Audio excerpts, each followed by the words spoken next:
अस्सलामुअलैकुम स्टूडेंट्स, आज हम स्टार्ट करेंगे क्लास 10th के चैप्टर नंबर 2 के एमसीक्यूज़।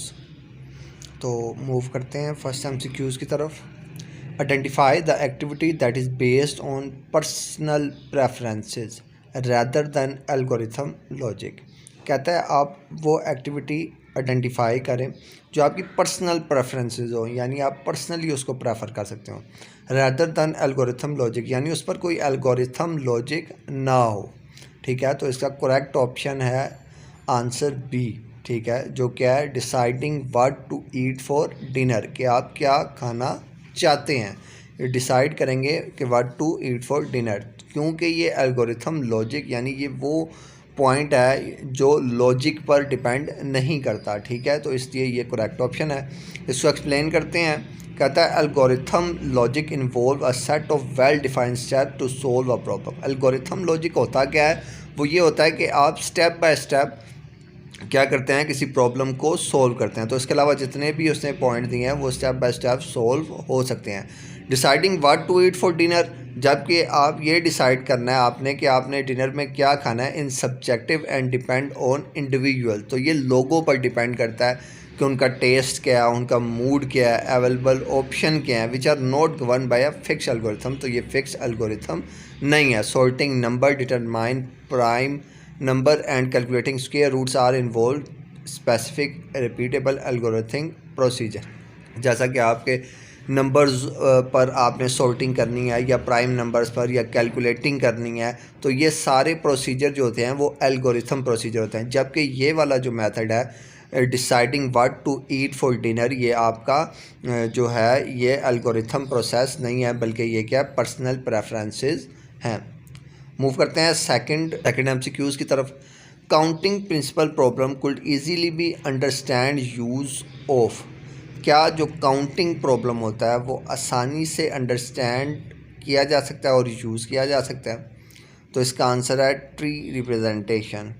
कहता है टी डायग्राम और affective visual tool. T diagram एक अफेक्टिव विजुअल टूल है for illustrating all possible outcomes in a sequence of event, जो इलस्ट्रेट करता है तमाम पॉसिबल आउटकम को एक सीक्वेंस इवेंट्स में, making them particularly useful for understanding and solving problem. आप इससे आसानी से किसी भी प्रॉब्लम को समझ सकते हैं और सोल्व कर सकते हैं। Related to the counting principle, जो काउंटिंग प्रिंसिपल्स के रिलेटेड है। परम्यूटेशंस एंड कम्बिनेशन, परम्यूटेशन हो सकती है या कम्बिनेशन हो सकती है। तो इसका करेक्ट ऑप्शन है ट्री रिप्रेजेंटेशन। एमसीक्यूज नंबर 3 पर मूव करते हैं। In how many ways can you choose 2 out of 5 different books to take on a trip, order does not matter.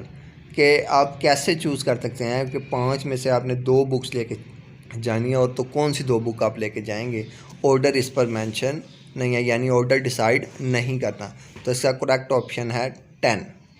कहता है since the order does not matter this is combination problem. ये combination problem है। The number of ways to choose 2 book from 5 is given by the combination formula. तो ये आप combination formula से solve कर सकते हैं।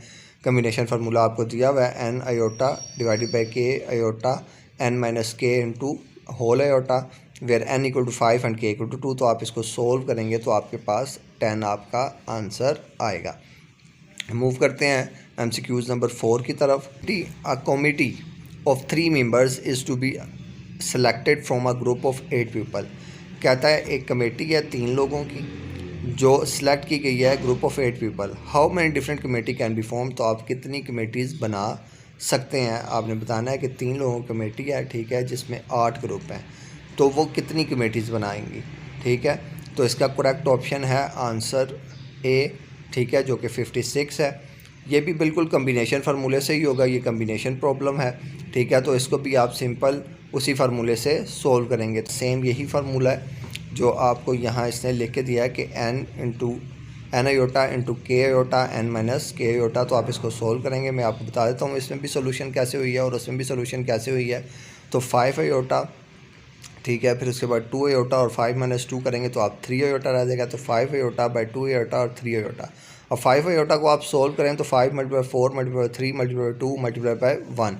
और फिर इसी तरह 2 आयोटा को सोल्व करें तो 2 मल्टीप्लाई बाई 1, तो 3 आयोटा को सोल्व करें तो 3 मल्टीप्लाई 2 मल्टीप्लाई 1, तो जो 3 मल्टीप्लाई बाई 2 मल्टीप्लाई 1 है वो ऊपर वाले 3 मल्टीप्लाई बाई 2 मल्टीप्लाई बाई 1 से कैंसिल हो गया, तो ये आ जाएगा 5 4 जार आपका हो जाएगा 5 4 जार 20 और 2 1 जार 2, तो 20 और 2 को आप कैंसिल करेंगे तो ये आपके पास रिप्रेजेंट हो जाएगा 10। इसी तरह आप नीचे आएंगे तो नीचे वाले प्रॉब्लम में भी आपने फार्मूला लगाया, तो अब इसको सॉल्व करें तो 8 आयोटा और नीचे आ जाएगा 8 - 3 तो 5 आयोटा, तो 8 आयोटा को आप सॉल्व करें तो 8 मल्टीप्लाई 7 मल्टीप्लाई 6, तो इसी तरह ये 5 4 3 2 1 तक जाएगा।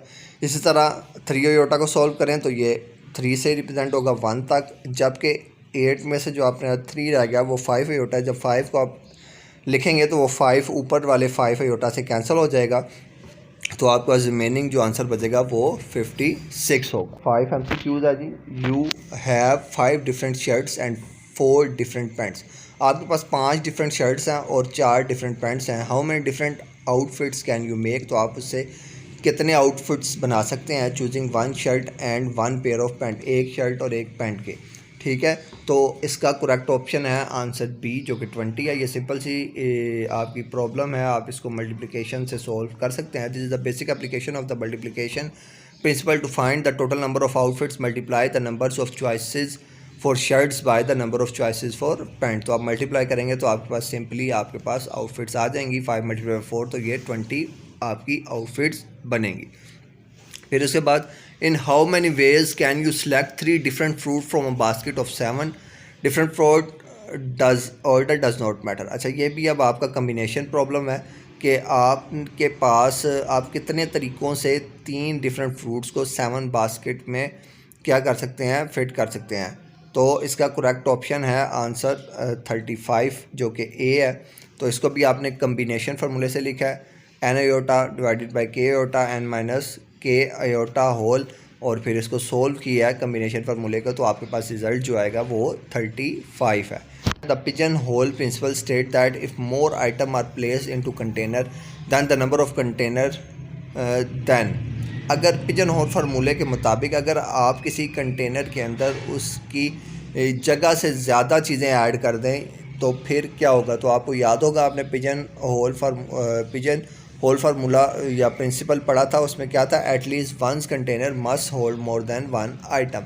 तो यही उसमें हमने पढ़ा था कि लाजमी बात है कि एक कंटेनर में एक से ज़्यादा आइटम्स लाजमी होंगी। यानी अगर आप पिजन होल फार्मूला देखें तो उसमें अगर एक्स्ट्रा आइटम आप प्लेस करेंगे तो एक कंटेनर लाजमी ऐसा होगा जिसमें ज़्यादा चीज़ें मौजूद होंगी। The pigeon hole principle formula state that if you have n items to put into m container and if n greater than m then at least 1 container must contain more than 1 item। तो यही बात इसने लिखी है कि आपके पास n number of items हैं जो आपने m कंटेनर्स में पुट करनी है, और अगर n जो हैं वो ग्रेटर है m में से तो फिर m के अंदर आपको लाजमी किसी एक कंटेनर के अंदर ज़्यादा चीज़ें क्या करनी पड़ेंगी, ऐड करनी पड़ेंगी। MCQs नंबर 8 है, in a set of 50 student 30 have complete a math project. आपके पास 50 स्टूडेंट हैं जिनमें से 30 ने अपना काम मुकम्मल कर लिया है। 25 have completed a science project, फिर 25 जो हैं उन्होंने साइंस प्रोजेक्ट कंप्लीट किया है, एंड 15 हैव कंप्लीटेड बोथ। 30 ऐसे हैं जिन्होंने मैथ का प्रोजेक्ट कंप्लीट किया है, फिर 25 ऐसे हैं जिन्होंने साइंस का प्रोजेक्ट किया है, और 15 ऐसे हैं जिन्होंने साइंस और मैथ दोनों प्रोजेक्ट क्या किए हैं, कंप्लीट किए हैं। How many student have completed at least 1 project. तो आपने ये बताना है कितने स्टूडेंट्स हैं जिन्होंने कम से कम एक प्रोजेक्ट लाजमी सोल्व किया हो, ठीक है। तो इसका करेक्ट ऑप्शन है आंसर बी जो कि 40 है।